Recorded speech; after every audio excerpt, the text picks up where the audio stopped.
विद्यार्थी मित्रांनो, फोटोकॉपीला कधी आणि कसं अप्लाय करायचं आहे, पूर्ण प्रोसेस काय आहे याबद्दल मी या व्हिडिओमध्ये सांगणार आहे. मित्रांनो, मी प्रोफेसर मंगेश खरे तुमचं स्वागत करतो. मित्रांनो बघा, एका स्टुडंटचा मी इथे रिझल्ट दाखवलेला आहे. सो हा तुमचा आता रिझल्ट ऑलरेडी कालपासून तुम्हाला डिस्प्ले व्हायला लागलाय, मार्क दिसताय बरोबर. हे तुमचं स्टुडंट प्रोफाईल सिस्टीम आहे. यामध्ये गेल्यानंतर बघा, इकडे मार्क आहे, सेमिस्टर आहे आणि इकडे फोटोकॉपीज ऑप्शन आहे.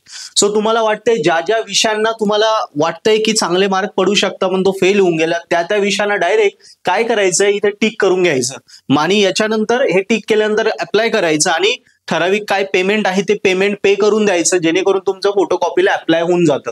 पहिली प्रोसेस झाली अप्लाय कसं करायचं, स्टुडंट प्रोफाईल सिस्टीम मधनच तुम्हाला अप्लाय करायचं आहे फोटोकॉपी थ्रू, पेमेंट करून द्यायचं. मग सेकंड 7-8 दिवसात, फक्त 7-8 दिवसात तुम्हाला इथे स्टुडंट प्रोफाईल सिस्टीम मध्येच तुम्हाला एक पीडीएफ आलेली असेल. पीडीएफ म्हणजे आता मी इथे उदाहरणार्थ हे 2 पेपर अप्लाय केले, एक आहे ग्राफिक्स आणि एक आहे बीएक्सी. सो या दोघांची पीडीएफ स्टुडंट प्रोफाईल मध्ये सिस्टीम मध्येच येते. 7-8 दिवसात चेक करत राहा. ओके, तो ती तुम्हाला लगेच कळते, ती डाउनलोड करून घ्यायची, तिची प्रिंट काढायची. सेकंड प्रोसेस कळली, पहिली प्रोसेस अप्लाय करा, पे करा.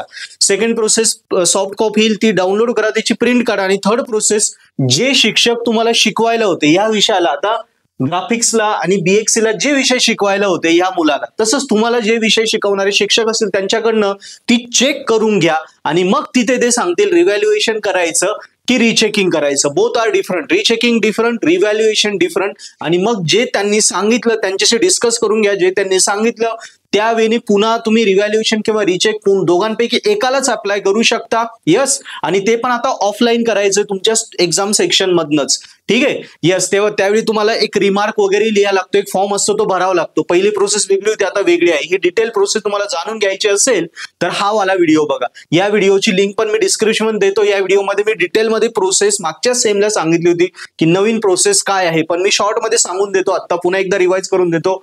इथून अप्लाय करा, पे करा, अप्लाय करा, सॉफ्ट कॉपी आली, प्रिंट काढा, सब्जेक्ट टीचर कडून चेक करून घ्या आणि मग ते तुम्हाला 2 वेळ देतील, रिव्हॅल्युएशन और आयदर रिचेकिंग.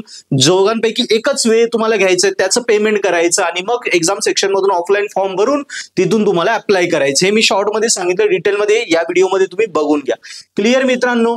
पहिला क्वेश्चन क्लिअर झाला, अप्लाय कसं करायचं. आता सेकंड क्वेश्चन, की इतके मुलं कमेंट करताय की सर मला 18 मार्क आहे, मला 24 मार्क आहे, मी अप्लाय करू का, 2च विषय राहिले, 4 मार्क पाहिजे.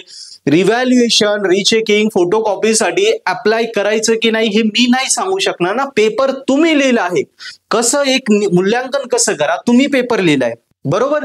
सो तुम्ही ठरवा की कुठला पेपर तुम्हाला भारी गेला होता, ज्याला तुम्ही 50, 55, 60 मार्काच्या वर शुअर शॉट लिहिला आणि तुम्हाला 45-50 मार्क पडायलाच पाहिजे असं तुम्हाला गॅरंटी असेल, त्याच विषयाला अप्लाय करा. नाही तर उगाच पैसे घालून उपयोग नाही. कारण हा रिव्हॅल्युएशनचा रिझल्ट साधारणतः आता फोटोकॉपी लगेच 7-8 दिवसात, पण त्याच्यानंतर अप्लाय करतो आपण रिचेकिंग, रिव्हॅल्युएशन, त्याच्यानंतर त्याचा रिझल्ट यायला जवळजवळ 1-1.5 महिना लागतो. म्हणजे असं समजा की मार्चच्या मिडला तुमचा ऍक्च्युअल रिझल्ट येईल आणि तेव्हा जर फेल रिझल्ट आला ना, आतापासून अभ्यास नाही केलं, त्याच रिझल्टच्या तुम्ही अपेक्षेत राहिले तर लगेच मे मध्ये एक्झाम येऊन जाईल, म्हणजे संपलं. त्यापेक्षा रिव्हॅल्युएशनचा रिझल्ट येईल तेव्हा येईल, तुम्ही आतापासून असं कन्सिडर करा की तो विषय बॅकच राहणार आणि अभ्यासात सुरुवात करून द्या.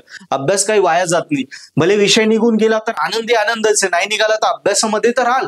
क्लिअर आहे? सो यावेळी वर्कआउट करा आणि अभ्यास करता करता मी नक्की सांगेल पर्पल ॲड ऍप्लिकेशन डाउनलोड करा, ज्याच्यावर मराठी हिंदीमध्ये आम्ही recorded courses with paper solution notes डिटेलमध्ये कोर्सेस दिले आहे. सेल्फ करत बसू नका, सेल्फ करण्यात आपला वेळ जातोय.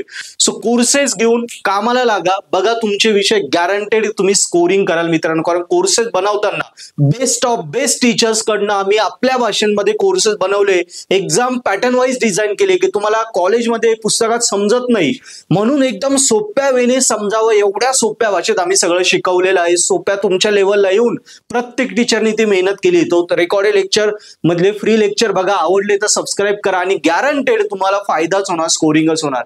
सो मित्रांनो, व्हिडिओ आवडला असेल शेअर करा, सबस्क्राईब करा. थँक्यू.